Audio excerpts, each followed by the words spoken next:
لا وقالها لي ابويا زمان من على لسان جدي، قال لي تحب وتحافظ على النيل يا ام الخير، ويقضي ويوصل لولادك ولبناتك، وتعلى وتقوى بلادك. وآه يا نيل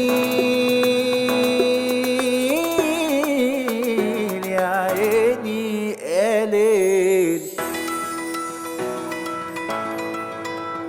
نقطة مية، نقطة مية عشانك، نقطة مية عشان وفر في استهلاك المية.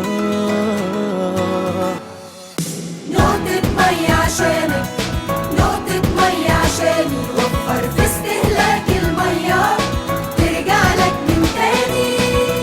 النيل ده أمانة في رقبتنا ودي مسؤولية نحافظ عليها علشان الأجيال الجاية.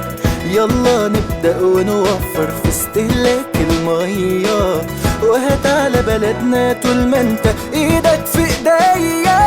لو فعلا بنحلم احنا بالتغيير لازم نبدأ واحدة واحدة في التوفير، نقطة على نقطة دي هتفرق كتير. يلا نقطة مية عشانك، نقطة مية عشاني، وفر في استهلاك المية ترجع لك من تاني.